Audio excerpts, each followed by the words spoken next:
it was the first time in my life after 2 years of this where I couldn't just put my nose back into the laptop and just make more money and solve all the problems. That's when I had to find myself again. And that's when I stopped going to any of the masterminds. I stopped traveling, focused on who am I if I'm not chasing anything? Like, who am I if I'm not a real estate guy? Who am I if I'm not coaching? Or what does it look like now that I've let employees down? We obviously lost money on like 5 of those deals that he had done. And I had to take responsibility for that too. Most people think saving money is the answer. But the truth is, saving only gets you to zero. Join Mike and Zach as they flip the script from saving to earning, from zero to unlimited potential. Welcome to Save to Zero. Welcome, everybody, to episode 20 of the Save to Zero podcast. Mike and I are here with Nick Aalerud, a real estate investor who most of the people we talk about, they're talking about growing the number of deals they're doing, but Nick is going from doing 100 plus deals a year to trying to do less than 10 and doing them intentionally. So, Nick, what does that mean? Most people are trying to do 100 deals, buy 500 units, and you're trying to scale down. Why? Great question, Zach. Well, thank you guys for having me on. Super psyched. I've known you guys and met you at the masterminds, and Zach's been in my home market for years and years and years. The answer to that is I had been chasing, right? More deals, more units, more profit, more bottom line. I'd been chasing it for years and years and years, 20 years in the industry. And I didn't even, like, talking to you now, I didn't know what enough was. So I kept going, even networking, high level, mastermind, putting in new strategies, new implementations, new team members. And we would get bigger and bigger and bigger. But, I wasn't getting any happier.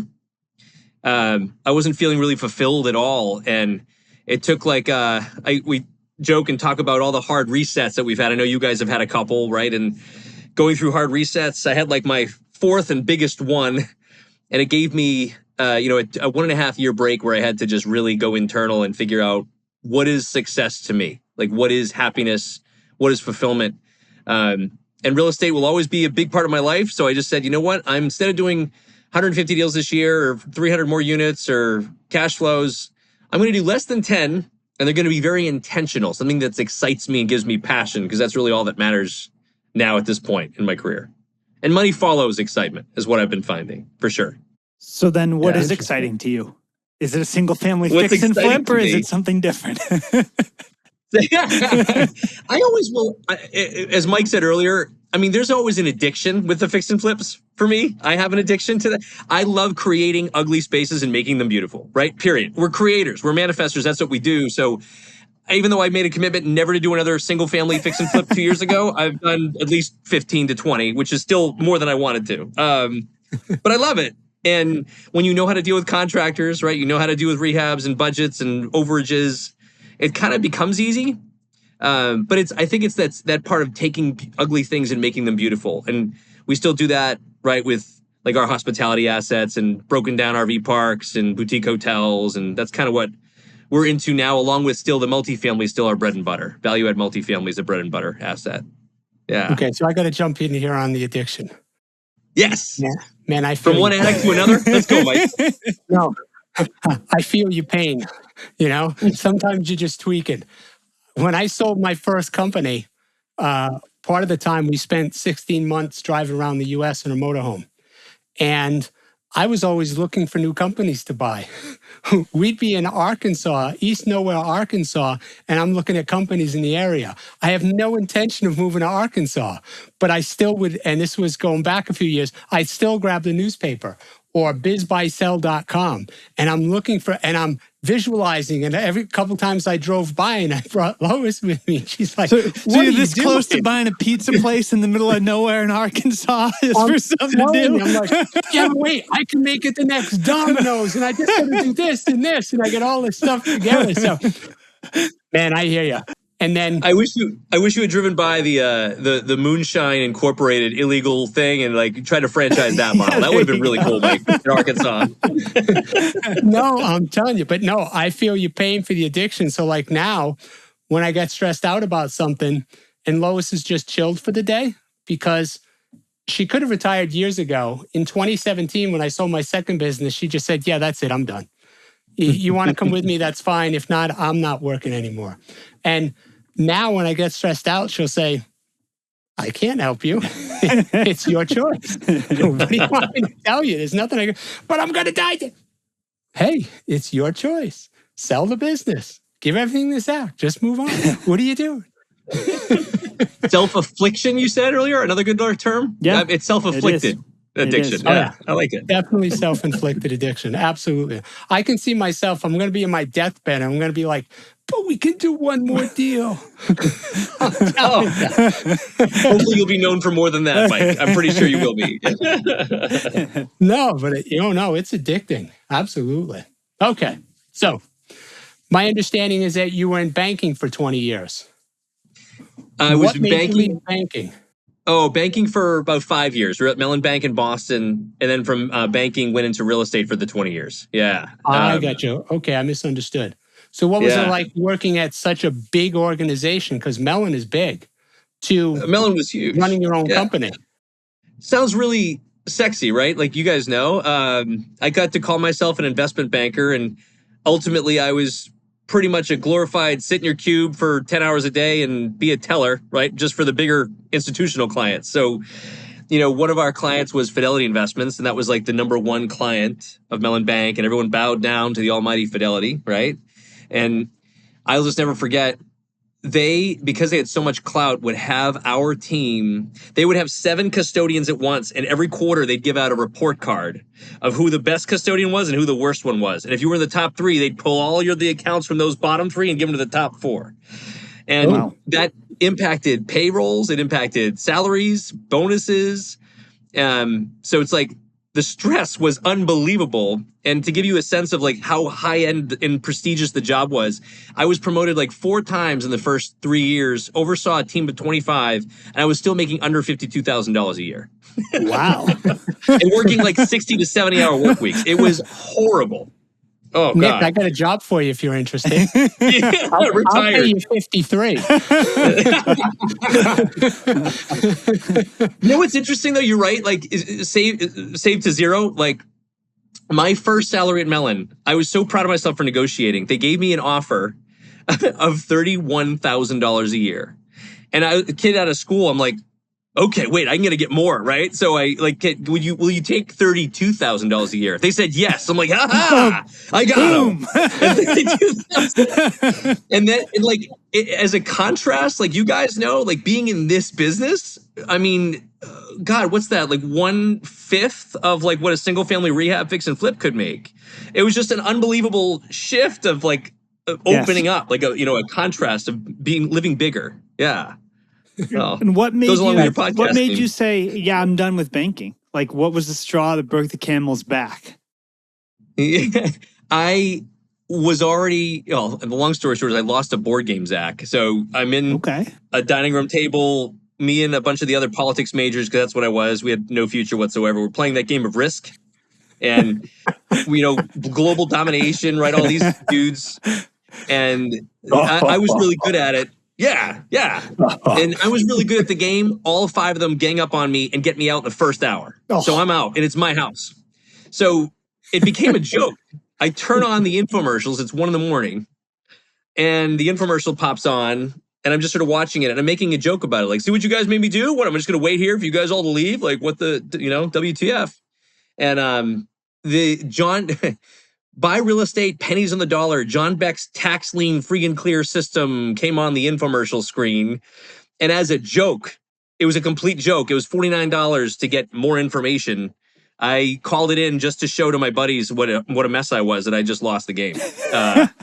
And that was that binder that showed up in the mail. I read through it. I'm like, this is interesting. Is this real? And so if you're serious about real estate investing, call this 800 number. Well, I guess I'm serious. I paid $49 for the binder. And the best salesperson in the entire world talked me into my first like $6,000 over the phone coaching boot camp thing for deal flow. And they got me to read the Purple Book, the Rich Dad Poor Dad book. And it was all over from there. Everything I learned about finances had been completely flip-flopped after I read that book. Completely and utterly. The Purple Book. I've never heard it called that before. I haven't either, but I like that. Yeah, I'm going to use it in the future, and I'm not going to give you any credit for it. That's clever. I Someone like else used that. that on, I think, our show. Yeah, I Yeah. know. It was like everyone has read it, right? Like in our industry, it seems like everybody has read that book. So, Yeah, it's amazing to me how many people in the industry who are successful who have read that. And then I've met people who are not successful who haven't read it. Like, Mm, Yeah. do the math. Yeah. mm, Figure yeah. it out here. So what made you choose what asset class you were going to go into? Because you've got single family, you got multifamily, you can do, co-living spaces now? What made you decide fix and flip? Oh yeah. That was just the kind of where I saw everybody else. I bought the first binder, got the first coaching thing. They were teaching me how to find off market motivated sellers, right? And I didn't even learn much from that boot camp, but they got me to read the book. And then that got me launched into, let me buy every program, course, and guru thing available. Ah, So 2005 is when all that happened. I went buy crazy and, invested in Apartment Riches boot camp with like David Lindahl and Trump and Kiyosaki. We're at like this thing in Boston called the Learning Annex. yeah. And I did it all. Like I bought all the things and I got angry, Mike. And I don't know if you guys have heard the story before, but even then I was like a person of action. So I was like mad at myself for having bought all these courses, and then a month would go by, a second month would go by. I'm like, I gotta do something. I gotta do a deal here, get my money back. And my first 5 deals were with the guy out in Minnesota. He saw me on that old forum, reiclub.com, like way back when the tech just came out. Yeah. And he saw me, he's like, hey, you're looking to get into real estate? Like, I have access to under market real estate here in Minnesota. And I also have these tenants that have below average credit. They want to rent 20% above market rent, right? Rent to own to live in here for 3 years. And then they're going to sign a P&S to cash us out at 20% above what we're paying. And he said, but the best news is you can make money at the purchase closings because you can finance them 90 to 100%. Let's say you contracted $500,000 for a property. The seller gives you a check legally that was financed at the closing for like $90,000 as like a thank you and good luck check that passes across the closing table, all on the HUD. So we'd make money, finance money at the purchase closing with rent cash flows for 3 years, and I'd make money on resale. This is too good to be true. Let's do it. Sign me up. He said he needs a credit partner, though. This guy, my partner, needed someone to sign on the mortgages, which was me. So I'm like, let's not do one of these. Let's do 5 in 1 week. I was also a first-time home buyer. So my first time buying a home was as an investor, and I bought 5 in 1 week, all 90 to 100% financed. And the next week, we had our meeting with him to move the tenants in, and everything's going to be all peachy keen, but he didn't show up to that meeting. And then we sent him some emails like, where are you, dude? We got to get the rent coming in. And he didn't show up. And turned out he took 40% of that upfront cash. And the tenant applications he showed us were not real. The resale purchase and sale agreements were not real. But the mortgages that I signed were very, very real. And I could only float at the time 9 or 10 loans for about 5 months. Property manager to try to manage the things, an attorney to try to chase him down. And my first 5 deals went to complete zero. 4 short sales and a foreclosure is how I began my journey in real estate. Wow. So, wow. Yeah. Amazing. It's humble pie, man. And Yeah. I thought I was going to die. I literally thought I was in my 20s, but all of my friends watching the contrast, right, of them still with their 401ks and had their jobs. And all of my family and friends told me I was nuts for jumping into this. And now they're all loving to share their opinion on how right they were. Oh, yeah. And yeah. How's that real estate thing going? And just kind of, yeah. Yeah. That was rough, but it was a huge like collection calls. Like I became a motivated seller. Like I just need the certified mail to stop. I need the calls to stop. Like, please help me. And an investor in Minnesota, these are all out of state in Minnesota. He was a short sale specialist. So he took them on and I get to see how he worked and he made the calls stop. And I'm sure he got amazing deals on them, which was great. But I had to relearn real estate. You said, why single family? Like I didn't know what else to do. Now I had no cash, no credit, but I still knew real estate was my way out of the corporate grind. Yeah. So the only thing I had was to learn to pick up the phone, overcome the fear of like talking to people and start to use the phone, door knock, and start doing things grassroots to try to understand how to do deals again, to get back on my feet. Yeah. Well, that's amazing that you got kicked that heavily. I mean, let's be honest, you got the shit kicked out of you. And yet Yeah, you did. you got but you got back up again and you kept going. I mean, what did they say? I've heard this multiple times. The only way to lose is to stop playing the game. Then you've lost. If you keep going, and you have a chance of coming out the other side. But not doing anything, just standing there, that's when you have the problem. Yes. Amen. And that became the first of like 5 resets, Mike. But that was, it taught me that I wasn't dead. And it taught me to take responsibility, right? Instead of being a victim. Like that taught me the whole master program of how quickly can I learn from this and then put it into practice, right? Like I'm not dead, so let's keep moving. And we started SOPs, started checklists, started being ultra conservative on what we bought. And then we start to systemize every single aspect of our business, off-market deal flow, deal analysis, just like as a lender, what you guys do, right? Like every single model we had to model as conservatively as possible because I didn't have any more money left to lose. Sure. So tell me about the first one that you bought that was a success. Yeah. So wholesaling was the only strategy that I could do for about the next 9 months. And it took me like 3 months of really hard work to get that first assignment check. But after 8 months of that, I got into a flow with that, found like 2 really solid buyers, and I would just lock up triple deck. Zach knows the areas. Triple deckers in Somerville, Massachusetts. Oh, yeah. We were buying them. We were buying them back in 2006 for about $325,000 a piece. Mike doesn't know the numbers now, and we were selling them for maybe like $550 to $625 after rehab. Those same triple deckers, Mike, to purchase right now are about 1.1. And you put in X amount of dollars and they're 1.8 to sell. Yeah.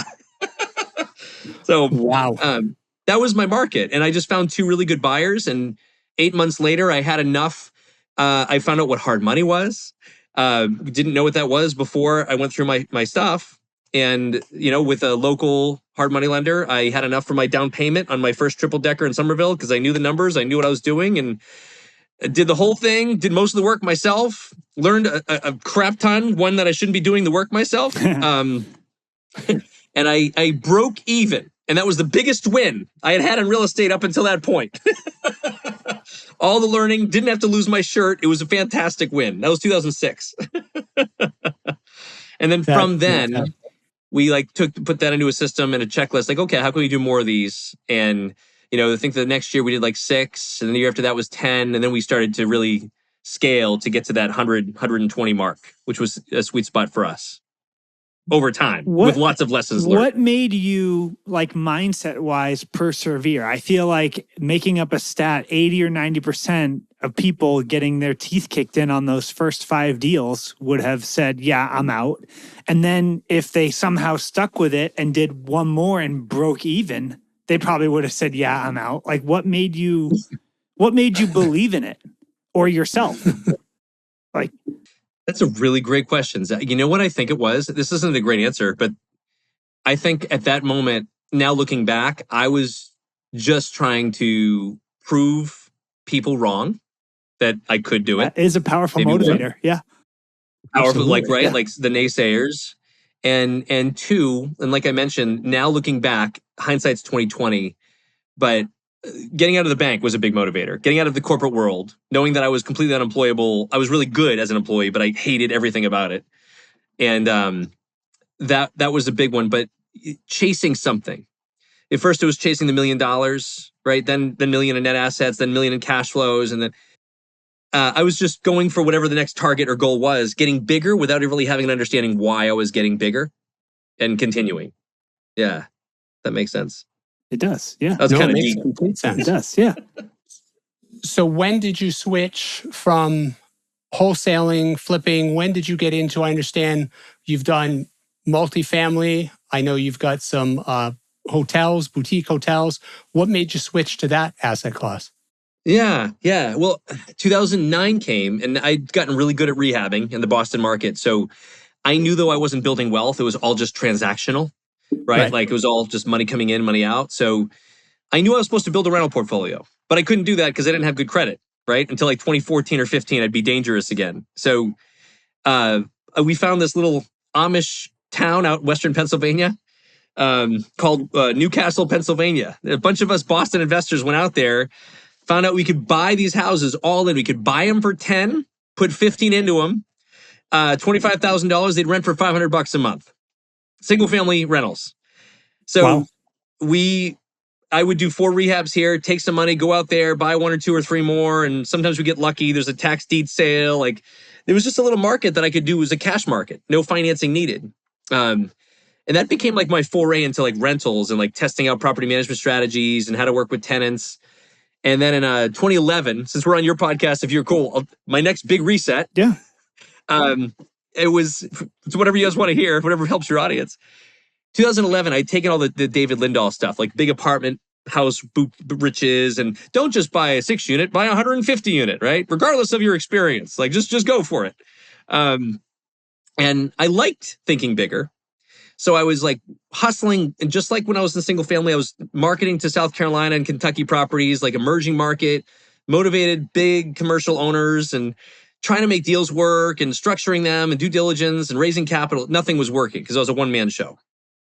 So I had 3 individuals reach out to me from Boston that were coaches for Lindahl, the organization. And they said, hey, I see you all hustling. Like, why don't you just come work for us? Like, we have the assets down. We have the asset management down. We have operations down. We've already owned 600 of these units. Like, help us raise capital and we'll bring you in on our team. So that was 2010. I was still going to those, they called them RIAs back then, right? Not meetups, but like going to the investor associations. I rebranded. I'm like, I'm now part of this group. I'm now doing big multifamily properties. Like, if you're interested in what we're doing, come and talk to me. And I was helping raise capital. I was with them for 3 months. And I got a call from one of the partners. It's like a 6 p.m. on a Tuesday night. I remember it really well. He said, hey, listen, just got a call from the SEC. Not a big deal. Oh, God. We're totally complying. We're cooperating, giving them what they want, but they're going to call you next. So I just wanted to give you a heads up. I'm sure the SEC calls you when everything's fine and you're perfectly compliant. Yeah. That's hey, Nick, that's why they call how you. your day's going. Yeah. What do you got going on this weekend? God. Oh, God. I got to be honest with you. I'm thinking SEC, sphincter lock. Yeah. This is not going to be good. Yeah. Accurate. So we can't say sphincter on your pod. That's even better. We'll go there. What could possibly go wrong, right? It was a 3-hour phone call. It was all nines asking me, where'd you get this information from, and this flyer, and this disclaimer, and who did you send this to? And I was answering all their questions. And I finally asked, do I need an attorney? And they said, do you feel you need an attorney, Mr. Aalerud, to answer these questions? And at that moment, I locked up, got terrified. Yeah. I'm in my late 20s, remember? And hung up the phone, and I lawyered up. And 2010 into 2011 became one of the next hardest 10 to 11 months of my life. I had just bought those Edible Arrangements franchises. So I had they subpoenaed everything. I had 7 businesses, all sorts of email communications, flashed my computer, and they didn't tell me. No one knew why they were investigating. No one knew what they wanted. And so my lawyers were like, don't talk to the partners. You're locked up. They're locked up. If it's not them, they're going to put something on you. I'm like, I know these people. They were like my friends. Nope, doesn't matter. And then 11 months later, I don't even find out until it hits the press release and the news that these guys, whether intentional or not intentional, had commingled funds from one asset to another. There was evidence that one might have bought their personal vehicle with investor funds, right? Once the SEC starts investigating, they're going to find shit, right? Sorry, can I say stuff on your, I don't know if I can say that in your podcast, but. You're fine, yeah. Yeah, commingled funds, bought personal vehicle, potential family trips. And so when one of them was an attorney, so he was disbarred. All 3 of them were barred from doing business in Massachusetts again. Wow. And I was just a witness the entire time after spending $50,000 in attorney's fees, after spending a year of my life, not doing anything because I was terrified. And my first divorce came of that whole situation. So it was a rough year. Wow. That was nothing compared to the Minnesota stuff, Mike. No, I'm thinking that was much worse. Because as soon as they say SEC, the bottom line is for something like that, the government, they have nobody to answer to. And they have all the authority. And they just keep coming because their resources are unlimited. If it's a private party legal situation, somebody's going to run out of money at some point. Yeah. Depending on how long you play the game. But when it's the government, oh no, they just keep coming. Keep going. Oh my gosh. It taught me a lot, though. It taught me so much what not to do, right? It taught me a lot with um, what stuff they were putting on their marketing, even though they said they had SEC attorneys. Of course, that SEC attorney went dark when it came time to come and testify. And like, it taught me a lot to just what it all, like you guys know, running a fund is no joke. And I've never run a fund, nor do I intend to. So you guys know all that. But Yeah. Yeah. Yeah. Okay. Oof. I'm getting nervous stressing out just saying those words. Yeah. Yeah.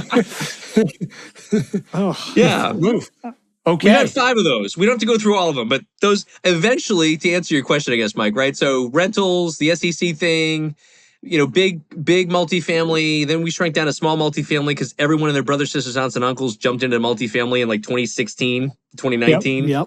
Like everybody jumped in. Cap rates compressed. We were looking at 4 states. My KPI, we were at 89 deals to get to 1 closing in 2016. And in 2019, we were at like 227 to get to 1 closing. Way more amount of work, lower returns. And so we just sort of, we were going to pivot. In 2019, I think this might have been where we were at Family, or no, I was at Collective Genius. And that's when, well, we don't have to go through all that, but that's when I had my next reset, my next divorce, which is a really, really tough one. And that's what got me to question everything. And hospitality was the only next asset class where I had another bunch of guys here, like great operators, just like me. I trusted them, and they're like, "Hey, we need you to be like a key principal to help us buy this RV park." I'm like, I've never owned an RV, never been to I hate campgrounds, don't like them. I'll hike, but that's it. Like, I won't do any of that stuff. And they're like, no, we're going to move on site. If anything happens, we'll fix it. Like, they're handy. We'll take care of it. So I was like, I did trust them because I can tell operators, and they moved on site. And they handled every issue. If there was an overage, they handled it. Like, we learned all the SOPs, learned the checklists. And that became, one of the home run deals we've ever done was those 2. We did an RV park then and another one the next year. And we found out it was scaring at the time. That was less competition, right? Because people were afraid of the management intensity of like a transient campground. And then boutique hotels was the same thing. I wanted to stay away from short-term rentals because I didn't like the zoning risks or HOA risks of like 30-day rentals only. So boutique hotels was always the thing. People show up happy, they leave happy, hopefully. And so we started doing like smaller boutique hotels in the White Mountains, which has been pretty cool. Yeah. Interesting. So you're not doing RV parks anymore? Yeah, we are. If we get, how many deals do you have to kill every day that hit your desk? Like, RV parks became the next hot commodity after multifamily did. So, we just, if they make sense, great. And if a multifamily makes sense, I'll be all over it. But we haven't found many that make sense in the last couple of years. I think the co-living space is now the big thing that everybody's jumping into. Yes. Which one? Oh, co-living. Yeah, the co-living spaces. Can we just, what is this different? How is this different than rooming houses? Like, it's a rooming house. Can we just say it's a rooming house? What I'm going to say is, when I was in college in New York City, I lived on Staten Island, and I would take a bus to the Pathmark, which is a supermarket there. Take a bus to the Pathmark. You step outside, and there are a bunch of people, half a dozen cars, lined up in the no parking lane, and they were called gypsy cabs, which then became Uber. Yeah. So I'm thinking, oh, absolutely. So I'm with you. I think co-living is a rooming house. It's just got a new name to it. It's been going on for thousands of years. A new name that sounds better. That's all. Yeah, that's all it is. It sounds better. Yeah.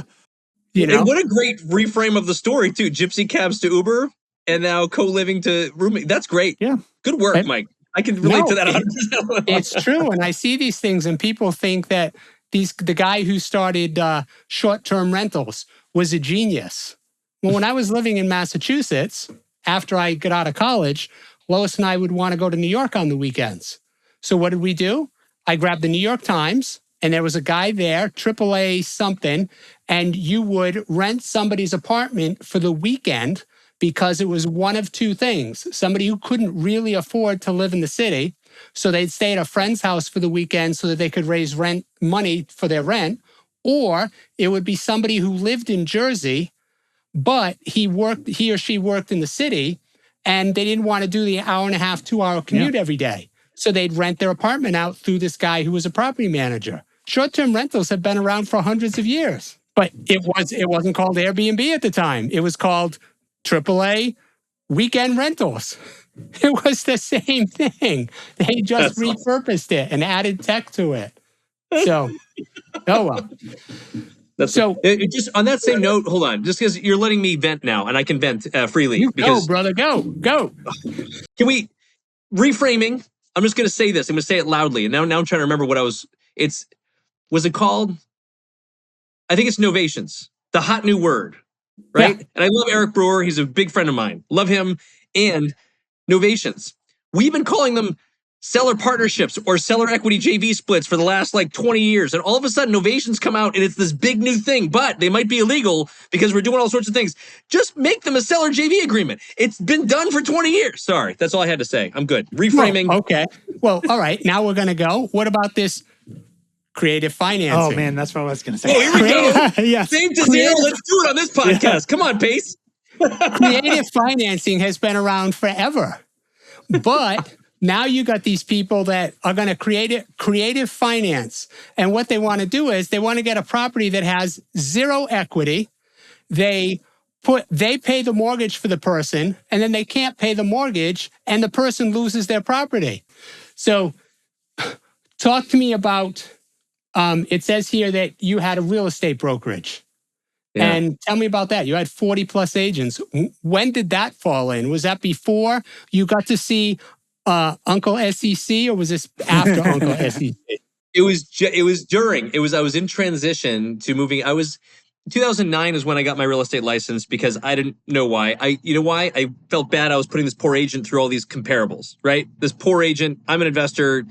They were making offers that didn't make sense, and I felt bad. So I'm like, I'm going to become an agent. Told the broker at Century 21 in Chelmsford, Mass, that I was never going to do uptime. I was never going to be a retail person. Would he still take me? And he said, I'll take you if you do calls and uptime and take these leads out.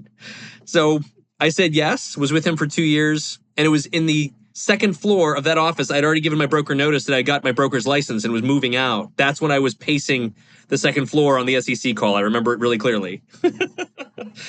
And that's a good story, though. So I get the broker's license, super excited, get the LLC together, get the E&O, and I go in front. At the time, it was the Boston A RIA, right? The Waltham, Massachusetts RIA group. Stand in front of the room, and I said, all right, everybody, I'm going to have the first investor-friendly brokerage in Massachusetts. I want everyone in here to come on board. We're going to make this all investor-friendly. We're going to analyze rentals. We're going to do flips. And I had that was a Thursday. By Monday, I had 38 real estate agents in my firm on paper. And the worst 3 months of my life began. I had realized I had no back office. I had no administrative staff. I didn't even know what administratives were supposed to do in a real estate office because I'd never done one before except on investment stuff.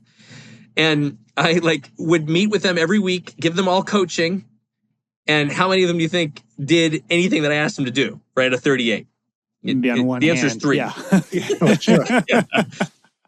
So I'm stressed out. I'm freaked out. I'm mad. I'm angry. I'm resentful. And then Zach, a colleague of ours, it was Ann, right? Oh, yeah. The first person who got me into the business. Yeah.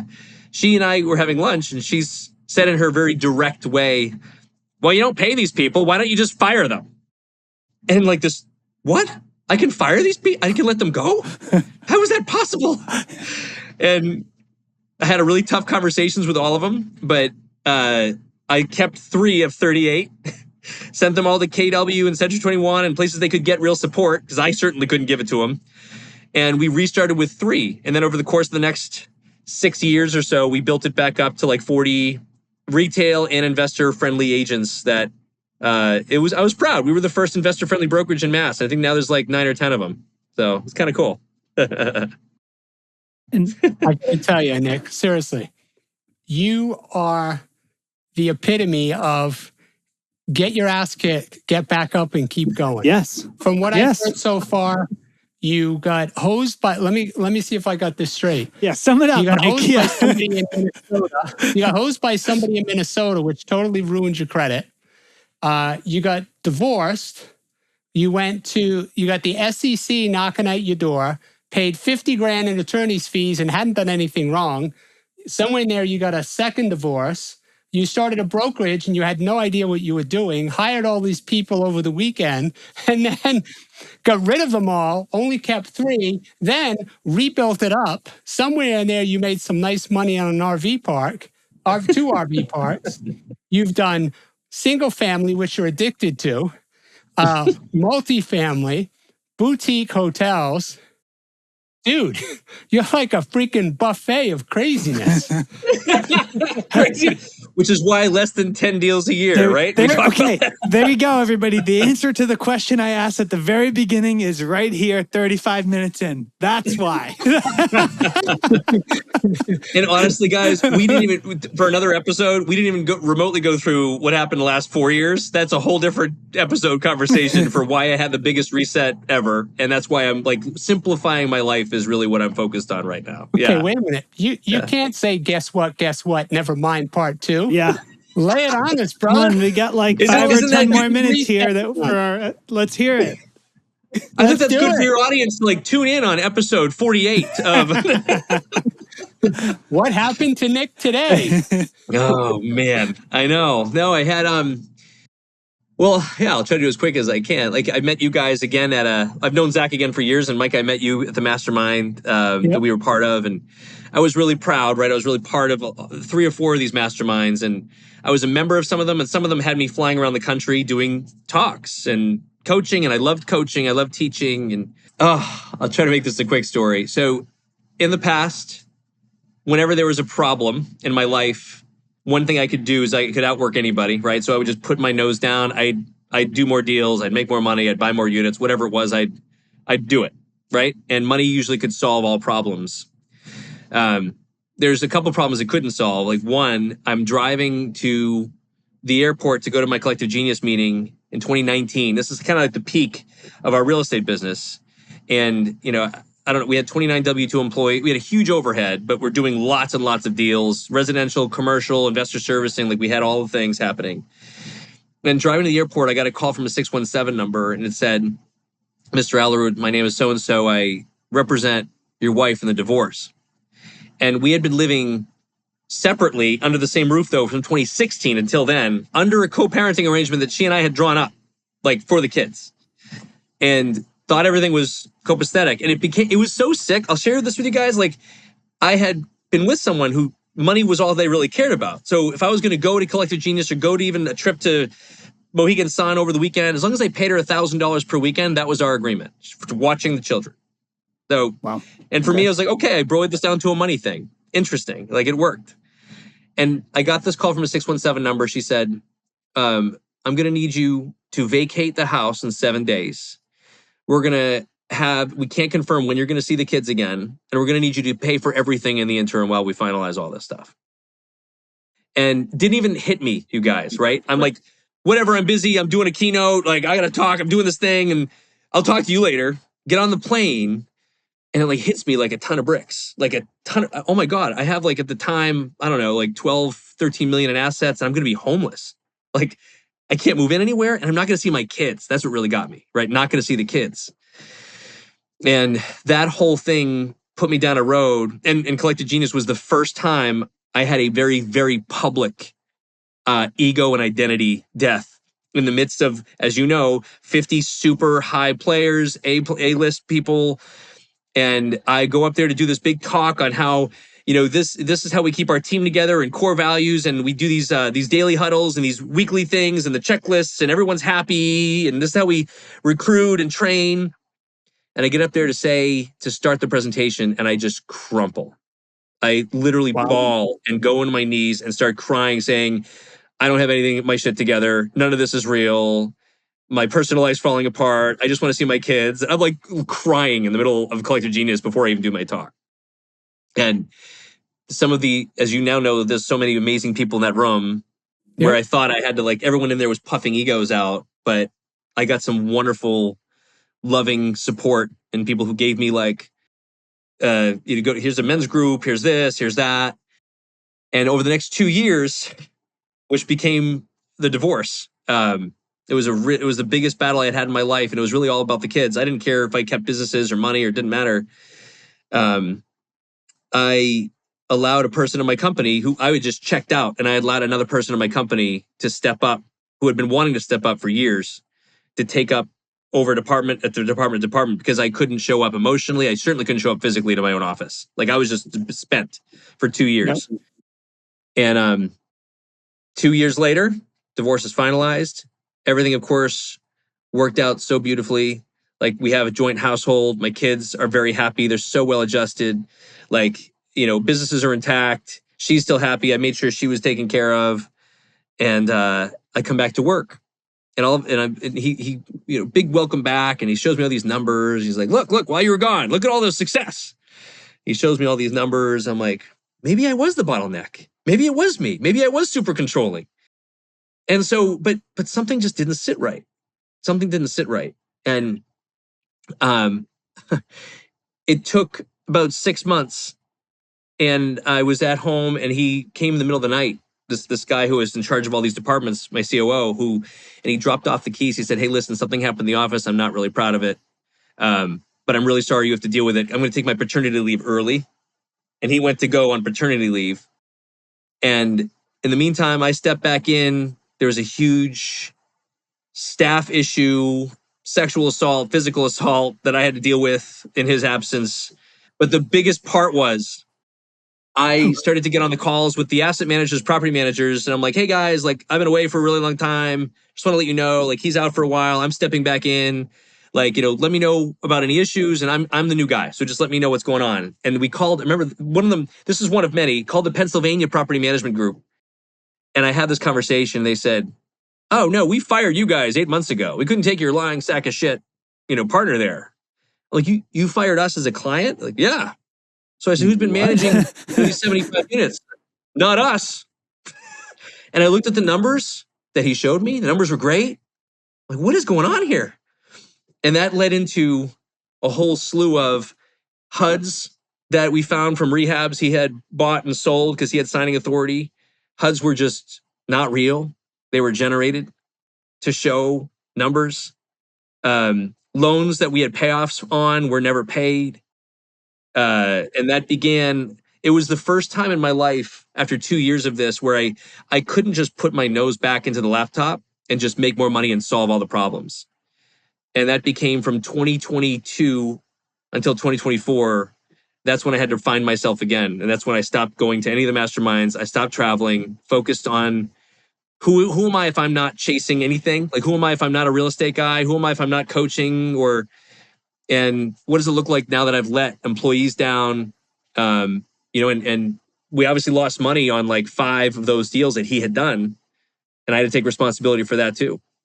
And it took a lot out of me. And that was the biggest one. And then I had a health scare with all that. I had a heart attack that year. And that ended up teaching me everything I needed to learn about bodies and minds. And that's when I jumped into neuroscience and what it all means and why we're all here and what's it all for, right? Mike and Zach, all the deep questions. And I'm a little crazy now, I'm a little woo-woo, but I've never been more on the track to fulfillment. I'll put it that way. Yeah, but Nick, I got to tell you, I know we've teased you a little bit. We've given you a little grief because that's what guys do. Mm-hmm. But seriously, man, you're an inspiration. Yeah. No. Because 100%. so many people get their ass kicked and they stop. You've got your ass kicked multiple times and you just say, "Okay, what's next?" And you keep going. Seriously, that's an inspiration. Good for you, man. That is a great journey. I'm sorry you went through that, but I think as you tell your story, you're going to get somebody who is about to do something they shouldn't do, either to themselves, they're ready to check out. And I used to work in a psych hospital and we had people that were going to check out. And, people who are at the end, they don't know what they're going to do. They're not sure they want to get out of bed the next day. And they're going to say, "Shit, this is nothing compared to what that guy went through. Yeah. This is nothing compared to what Nick went through. And he's on this podcast and he's smiling and he's talking about how great his life is. Seriously, man. Yeah. That Big is huge. inspiration. It is a Good huge for you. inspiration. Holy Seriously. crap. I didn't know all this stuff. I knew you had some rough Wow. patches and stuff from what we've talked about, but man, no. Wow. It's not all bad stuff, but sharing the bad, like you said, like this is kind of, it's a give back, and people hopefully can relate. Yeah. And it can give people a sense of like, I'm still here. Like there's this past few times I'm like, oh shit, I'm not going to be here. But then I'm still here. Yeah. So if I'm still here, I'm still safe. And if I'm still safe, I'm going to go towards that which brings me the most satisfaction, fulfillment, excitement. And that's why, money is now just a byproduct for me. But everything about your podcast is exactly what it's supposed to be, right? Like is unlimited, like living a life unlimited and having just as big a conduit of cash as you possibly can, knowing that it comes and it goes. Like we can't hoard it. We can't save it. We can't put it in a bank account because then it's going to want to leave us. Like anything we try to trap, it leaves. Right. So just having allowing the energy to flow as big as possible. That's my new, I want to be the biggest conduit possible, right? Charity, expenses, adventures, experiences, and making more money for other people. Like that's kind of what we all do together. You guys too. So I love it. Yeah. Wow. Nick, I've known you for a couple of years. I didn't know most of this. And I'm really, really glad we had you on the podcast. Me too. Thank you for having me, guys. Zach didn't want to have you on. I advocated to have you on. Because I said, there's something about him I have to know. So just so you know. So, Nick, if people want to get in touch with you, get a hold of you, how do they do it? Sure. Yeah. They can find me on Instagram, Nick Aalerud. I share it's a lot of life stuff. So that I turn people off. I'm real estate and life. And they can also, nickalerud.com is the website that we're doing a rebrand on. So happy to chat with anybody. If anyone's in a tough spot, I feel like I've felt everything that needs to be felt. I'm happy to walk people through their own feelings if they want to do that. So awesome. Yeah. Well, we'll put your contact information in the show notes too, everybody. Yes, we will. So, but this is a good one. I'm going to have to listen to this one again. This was fun. So, Nick, thanks again for coming on. I'm having a bad day. I'm going to replay this one. I'm like, oh shit, my life's bad. And on top of it, I haven't had a heart attack and I still have all my hair. So I'm doing better. I'm okay. Oh, look at this guy. We do work for a psych ward, though. I didn't know that about you. There's always something else we learn about these guys. Jeez. Wow. That's funny. Yeah. All right, Zach. Nick, thanks again for coming on, man. This is awesome. Really appreciate it. Thanks for having me, guys. See you soon. This was a blast.